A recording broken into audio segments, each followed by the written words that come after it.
Alright, it's been a while since I've put out a PvP video. I talked about dungeon raiding. I'm up to much higher levels than the last video I put out for this, so I thought I'd give a quick update. I'm now at level 46. That's only about 15 levels away from the max level, so getting much closer here. Let's go ahead and check out raiding. Alright, so you can see my defenders here. We'll take a quick look at the leaderboard. We've got about 12 hours, 11 hours left. You can see I'm hovering right about that same place I talked about before. Again, I think if you figure out what's going on with how raiding can be done, the mechanics of it, so why your defenders attack the way they do on the defense side and how to make strong parties to go against and do raiding, you can consistently be in the top 25 and I think often be in the top 10 without spending any gems. I'd mentioned before, since there's a 2-hour refresh on your ability to go in and do these, you can have 4 at a time, but it takes 2 hours for that to refresh. Then the most you're going to get in a 48-hour period is 24.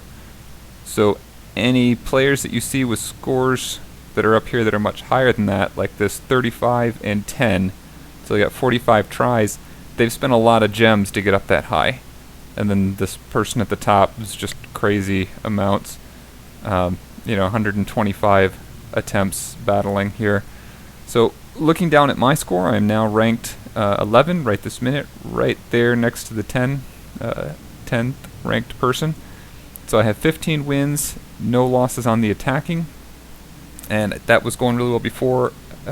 If you haven't seen it, I recommend watching the previous PvP battles, the previous videos that I put out there.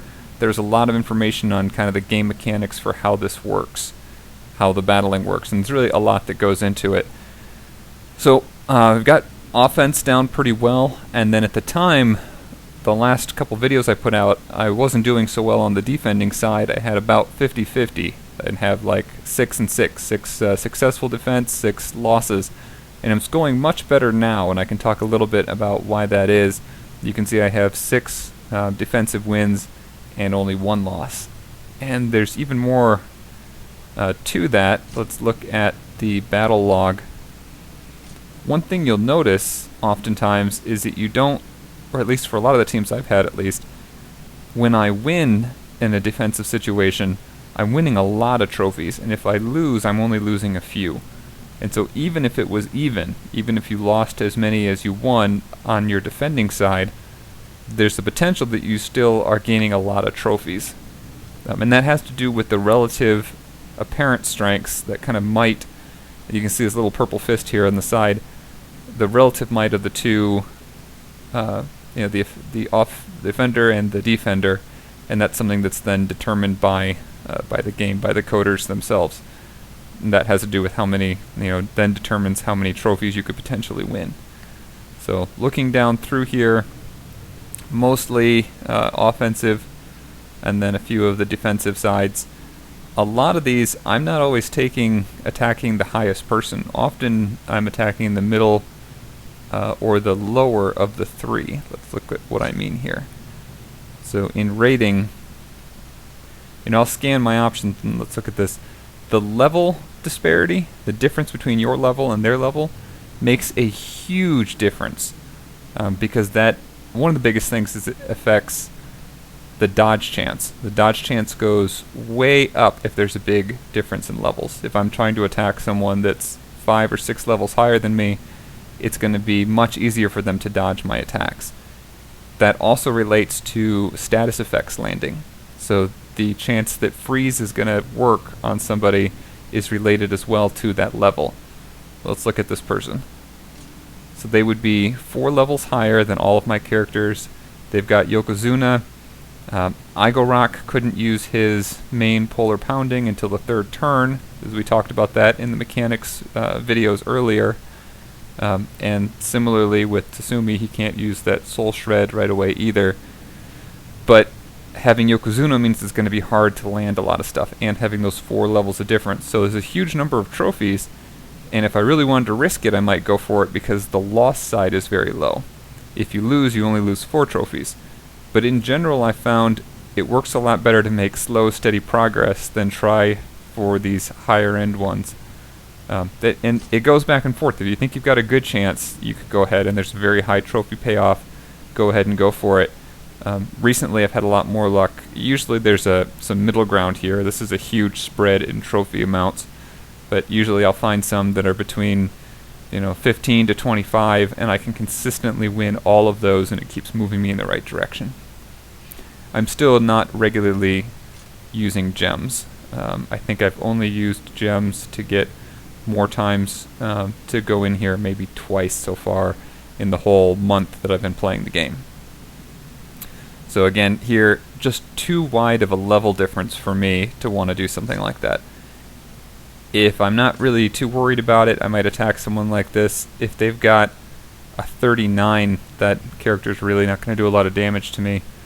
And then we've got a 2-level advantage over the rest of them. So just a couple words on that level difference. It really makes a huge difference overall. All right, let's look at these defenders.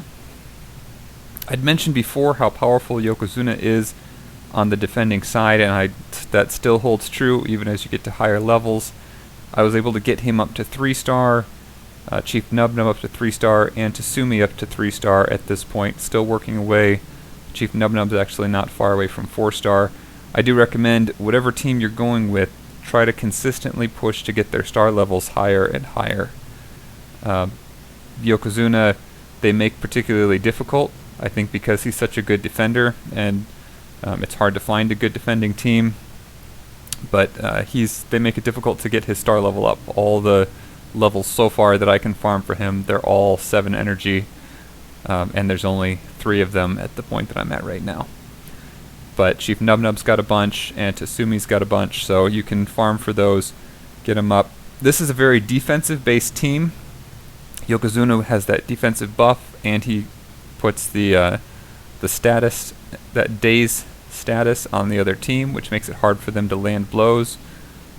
And you get that presumably before almost all the rest of their team gets to go. So anyone that is normal or slow on the offensive side, if you're defending, he'll get to go before them. He also buffs your defense, which really does do a lot to bring down the attack of the other team.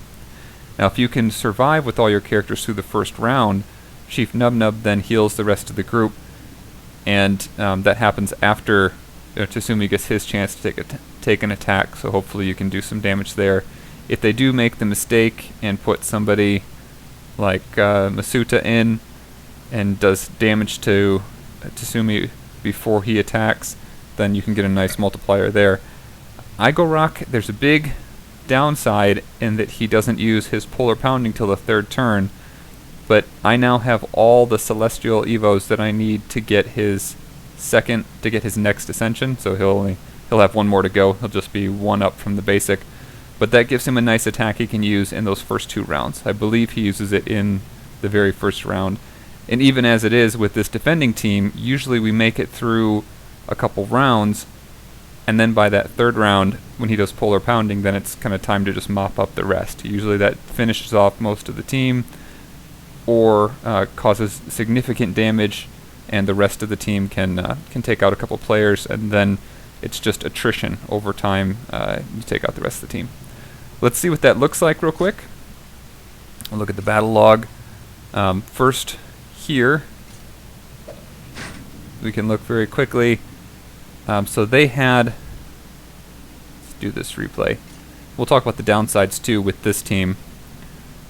The biggest weakness we have is to a combination of Willow and potentially another fast character.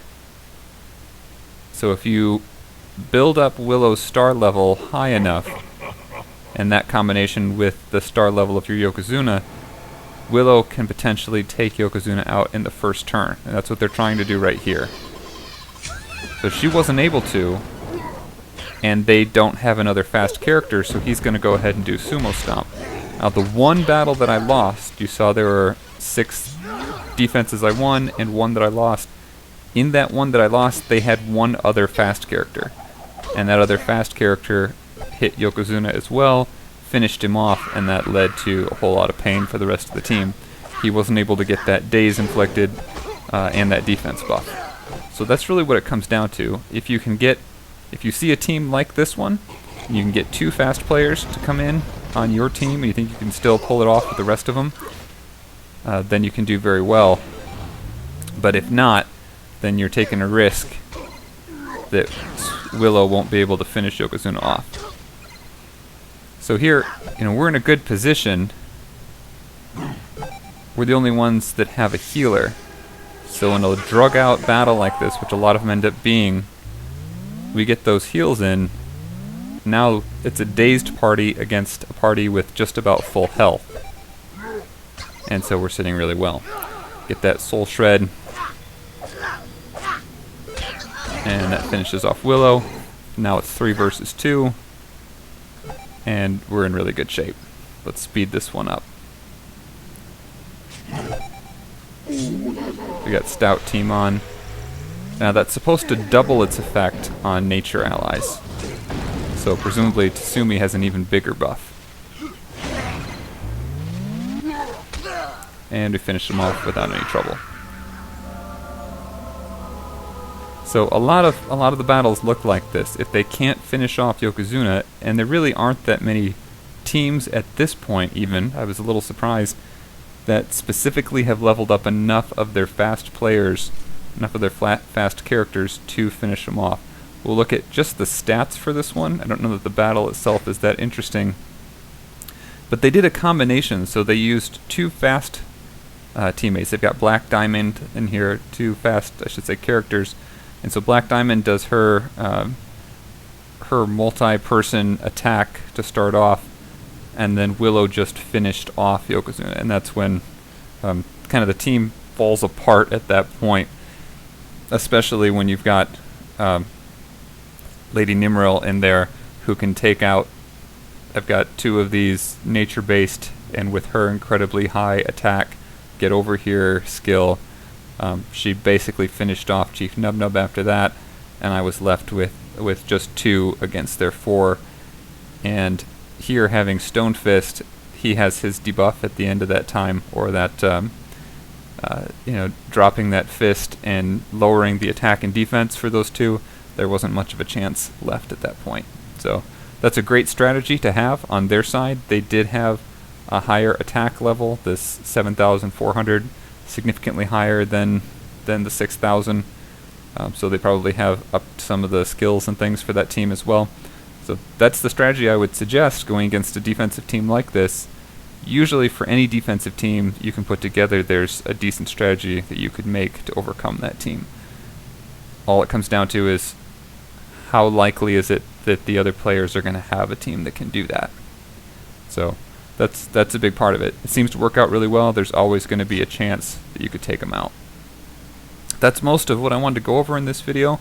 If you have specific questions on doing raiding, either on the offensive side or putting together a PvP defense team, then leave me a comment, let me know, and I'd be happy to go over more stuff. So thanks again for watching, and we'll talk to everyone soon.